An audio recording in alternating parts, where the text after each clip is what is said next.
All right. Well, welcome to Wake Up to Your Life Magic, a next episode, a podcast where we talk about elevating our leadership through our conversations that we're having.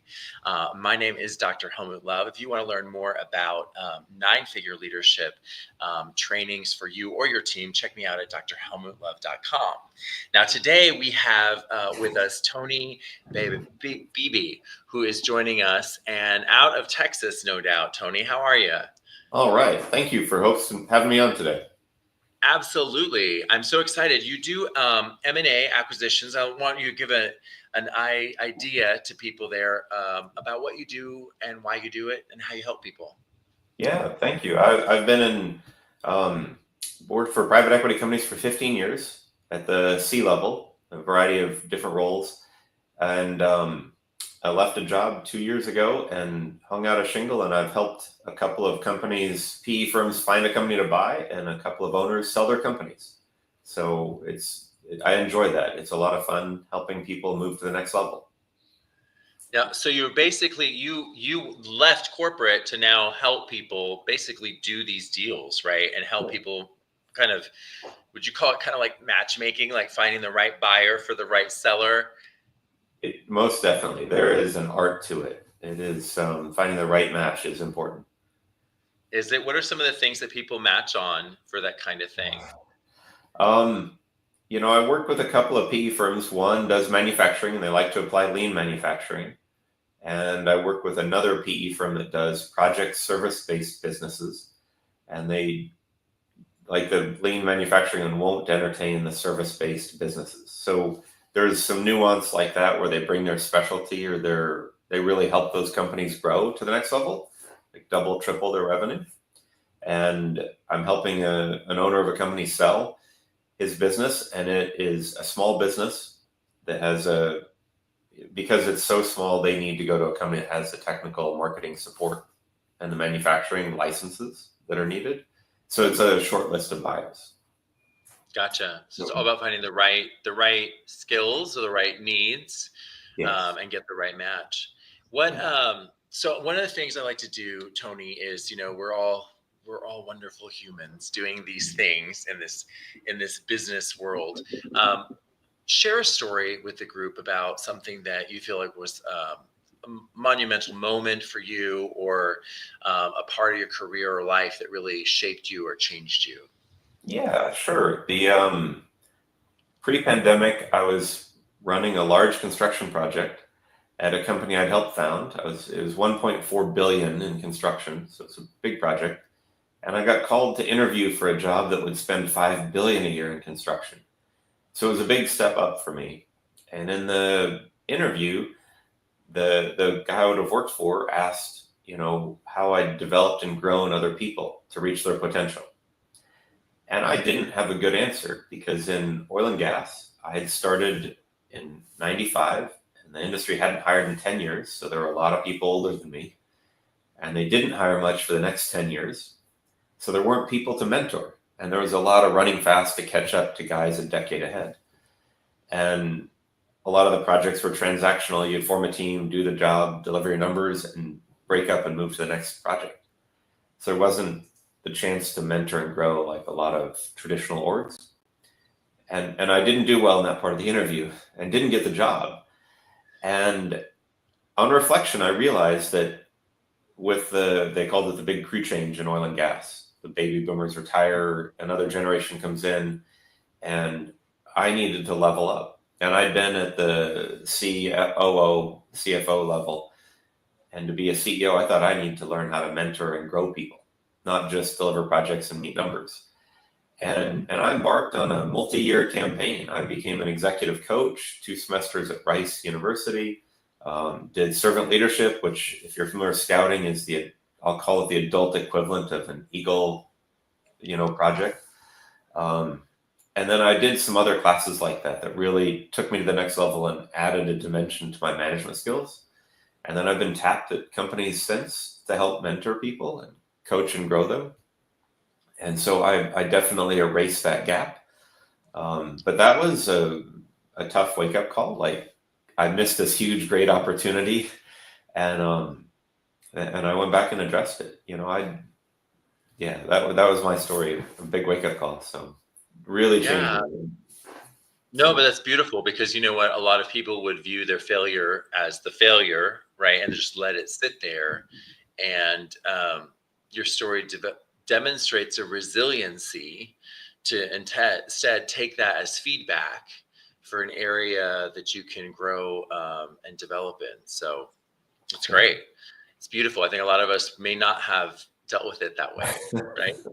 Yeah, You will not lose that job the next time it comes around for that that's reason, right. right? That's right. It's so funny because one of the things we talked about earlier is we're both Boy Scouts, Eagle Yeah. Scouts, and in fact, you were running your some troop events this weekend. And I was thinking you could have at least spoken to that because you're constantly mentoring young men in that area. Well, Um, life is full of inflection points, and each one feels like you level up and grow, and that trajectory kind of becomes more hockey stick like each one. And becoming an eagle is definitely one. And so there's been a lot of those through my life. So whether it's good or bad, I have a lot of those major events that help me push to grow. So Yeah, I am so tempted to do this. I'm going to ask it anyway. It's not my normal repertoire of questions, but I will ask you if you look back on scouting, how did that shape you for the leadership of your life? it made a huge difference. So scouting is one of the only places I've seen, both as a youth and as an adult, that teaches true leadership. I was in ROTC in high school, and they teach it as well. But outside of that, really, there isn't anything that teaches, whether you're the authoritarian leader like a drill sergeant, which you use fighting a fire in a building or that sort of situation, but it doesn't work day to day. And then there's the democratic where a group decides, and business doesn't always work well that way. Consensus is nice, but so it lets you pull all these repertoires, different styles together to fit the right situation. And scouting does a really good job of teaching that. And it's tough as a scout. Um, you don't have any real authority over your peers. And high school, middle school is a tough age to try and get them to do something with no authority. It's probably worse today with devices, but it wasn't easy back then either. So Yeah, it's not easy. I think my greatest leadership challenge was when I put together a group of all gay male podcasters for a show. That was really challenging. But you're right. It lets you practice things that you're going to need so much in life. And I am really thankful for people like you who continue to invest back into our youth. Let me ask you about the Tony, as you think about the dream that you're pursuing with your work in your personal life, the next 5 years, like what is it you want to create in the world or give into community? So that's a great question, and I appreciate you asking me. I kind of think of my life in a couple of like a three-legged stool, if you will. So I'm a father and a husband, and I think that's a big part of it. And I keep growing each time I get a little bit older. I learn a little more and have to do more as a dad and figure it out. So I've got a teenager now, and soon he's going to be driving, and that's all new challenges to come across. So I'll keep growing that way. Um, Hopefully, they get off to college and career just fine, which is more than 5 years away, but coming. And then I've started a company, this M&A brokering, and I want to see it succeed and make it over the next 5 years. Hopefully, if we talk again in 5 years, I've got people working for me and it's thriving and doing better. So that's a big part of it. And then I'm on a personal growth path where I haven't stopped after I took all my classes about mentoring, coaching, leading. And I just keep reading and trying to get better at everything I do. I have more books than I can read right now to try and keep going. I believe that's true. First of all, I really love how you describe that as the three pillars, right? So you really came to self, family, and work, right? Yeah. And so many of us, it's important. Like we don't realize, like basically, we're always balancing these different energies, but you need to move each one of them forward. And I think there's some real wisdom in what you're sharing. Um, Now, Tony, we talked a little bit about this in passing in our conversation previously. You know, a big part of Wake Up to Your Life Magic is about talking about the need to lead self and lead from self and lead from a very clear sense of being. And part of our being as humans is an aspect of the reasons what we're here, right? Everyone has these various different spiritual answers or scientific answers, right, as to why they're here, what they believe they're doing in this realm that we're in, and that obviously plays a role in our leadership at work. I would love for you to share a little bit as to how maybe your own spiritual path, your own faith basis has played into how you're able to translate that into leadership and service in the workplace. Yeah, sure. And I'll probably go a little different direction here, but I have lived in 12 countries, worked in 21, been to 55, and I learned a lot through that. I'm going to pull from that international experience to kind of tell this. So I'm a Christian, and I grew up in the faith, and I've practiced it as an adult. My kids go to a Catholic school, so that's kind of been there my whole life, and I've waxed and waned how much I attend church, but I do go regularly. Um, but in Singapore, early in my career, we were on a project, and we had a person who was behaving in a way that the Singaporeans didn't like. And they would host a team dinner periodically. And so I got an invite to come to the dinner like everyone else, except mine was an hour earlier. And I showed up, and the head guy from the shipyard was there. And he and I sat down and had a drink. And he said, we have a problem. And there's one person who's behaving in a way that doesn't line up with our values. And he explained, he took a lot of time, it took an hour, and he said that they're Buddhists and that they have a temple in their home, and their belief is they don't do anything that would not honor their family, and like going back generations, all their ancestors, and that's very important to them. And he said, you have one individual on your team that doesn't do that. He would, if they did that behavior, they would feel they're dishonoring their ancestors. And he said, it really bothers us. He needs to change and stop doing one thing. And he said, if he doesn't, I'm going to ask for him to be removed. And he said, that's going to disrupt the team and your client, but I don't want that to happen.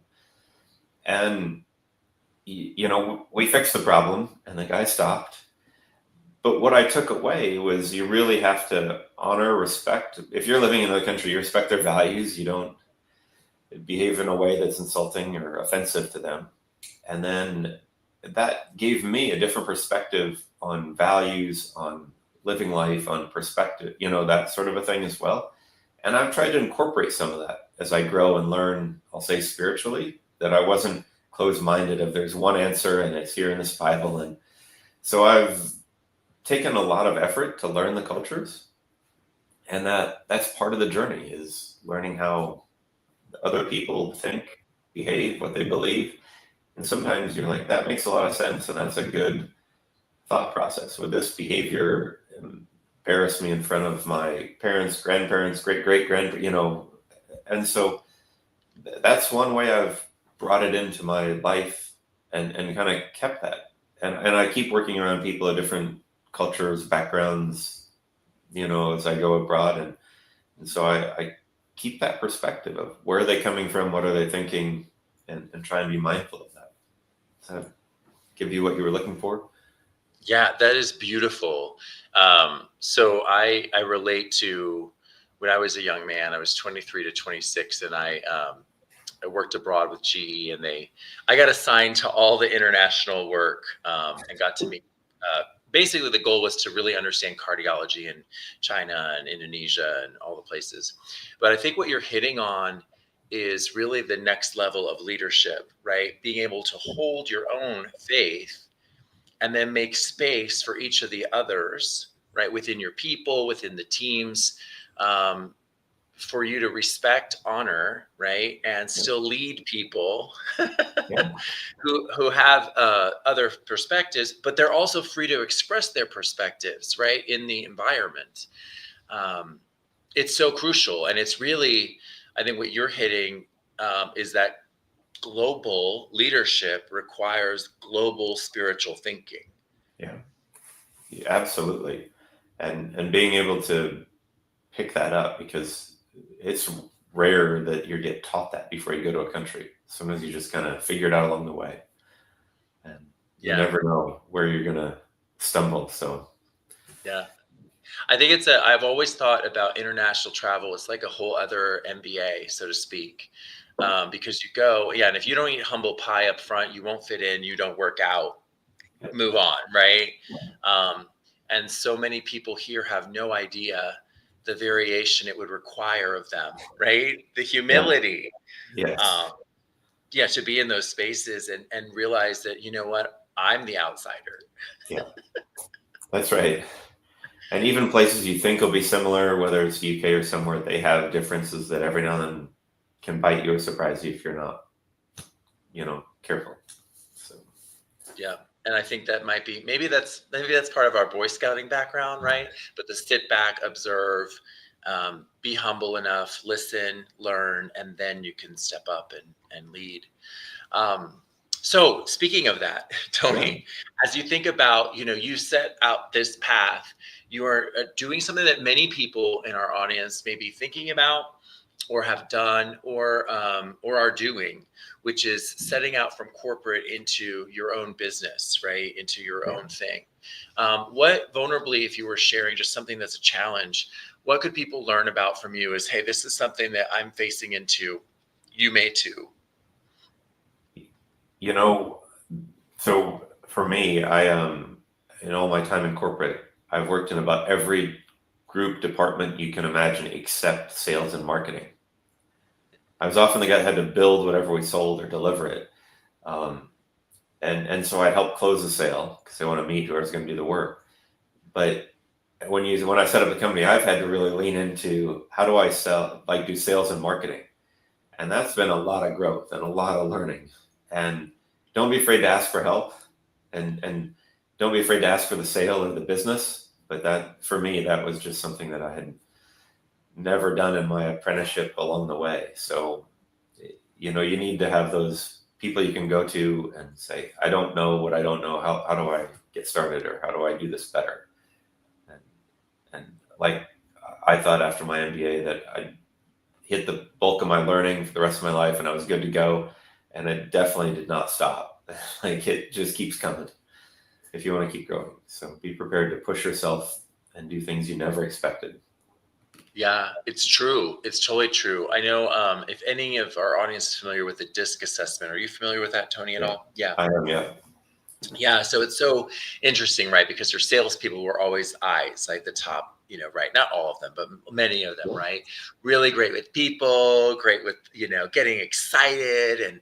And when you're on the other side of the chart, when you're a C or a D, you tend to look at those people and go like, well, they're kind of, in the moment, and they're not in the details that you need to get it done. And you realize you step across and all of a sudden you're like, wait, I need that skill. yeah, All right. and yeah, Right. and yeah. It's like, how can I be like that guy? How do I do that? And then you start really growing. And it's very tough. Yeah, how can I be effervescent, and can I be energetic, and how can I, right, just Yeah, pull people in by how I make them feel. So you're right, it's like now you get to try on that new skill set. yeah. um, And it's I've taken people for coffee, for lunch, people that are CMOs or kind of that sort of a career, and said, hey, how do you do so well? What are you doing? And can you teach me something? And yeah. do a little Yeah, more every time. very humbling in that process, I think. Yeah, But I think what's important for everyone to know is that it really is just about rounding yourself out as a person, right? yeah, And there's not any. We tell ourselves that we can't be one of the things in the boxes of possibility, right? But the reality is you can yeah. perform in any area, That's right. um, right? And I think it's breaking those boxes of the resistance to what you think you can't be that is a big part of the growth that Yeah, happens when we step out. And the amazing thing is, like early in your career, you grow really fast and you hit these milestones, and they're like every 6 months you get a mini promotion or something in your career. But later in your career, like that next level as an expert or something in that role takes years. But when you go to another lane and start, you can hit those milestones really fast all over again, and it feels good to make that progress. Um, so there is some fun to it too. Yeah, there is. And I think what's going to be interesting is we see AI hit industry. We see the possibility for people to really put together their own businesses. It's going to be interesting to see some of our younger people potentially dive right in earlier, right? Yeah. Which is exciting. You're just going to become a much more well-rounded person. You Yeah. won't just develop in one skill, right? Yeah. Um, so as we think about Tony, as we think about someone that's listening, and you have an expansive career, you've done so many great things. Um, what is something that you would give as a piece of advice to someone who, you wish maybe you would have known earlier, but you would give them as a kernel for them to really know and think about as they approach their own career? I think there's so much that's there, but part of it is build lasting relationships, build the friendships, build the network. And maybe some people do that all the time, but at times it's so easy to kind of take the people in your network in your moment for granted and just live there and be happy and not grow and not expand it. And I think you keep doing that all the way through. You don't have to be an influencer or something like that, but it does help to keep it growing and keep expanding your network of people. It's Yeah. really amazing how much that gives back. So have you found that those relationships give back? Is that what you're saying, that it's really important because they're going to support you going forward? It is, and it's often not if you start a business, it's not the people you knew directly that become your customers. It's the friend of a friend, and those referrals and introductions can make a big difference. And capturing them all and expand and maintaining that. I also think in midlife it can be adult friendships are a lot harder, especially if you have kids that are in the thick of that life. Is sometimes that gets pushed to the bottom of the list. And it's important for overall health and well-being of adults to have good friends too. Yeah, I think you're absolutely right. I also think it's something to your point, we often don't curate, right? We get busy being dads, being workers, right? And those relationships they're important for our personal and professional development. Yeah, that's right. Well, thank you, Tony. I really appreciate your spending time with us on the podcast and sharing your perspective. Um, I would remind anyone again, if you're interested in learning more about nine-figure leadership, check me out at drhelmutlove.com. Tony, where can people connect with you if they're curious about either running a deal or have a friend that has someone that might be looking to sell or buy a business, or for anyone who wants to learn more about the area at large? I'm on LinkedIn and at Tony BeeBee, and happy to connect with anyone, have a discussion. Look forward to it. Awesome. And are you writing a book? Is that right, Tony? Yeah, my book's coming out in October 8th. Oh, that's So looking awesome. forward to it. Do you know the title yet? I do. Insights on Entrepreneurship, Innovation, and Success. And I wrote one chapter out of the 10. There were 9 other authors. So, Oh, nice. Very nice. A compilation book. Very fun. yeah. Well, congratulations on that. Thanks again for joining us. And thank you all for listening. I hope you all have a great rest of your day. Cheers. All right. Thank you.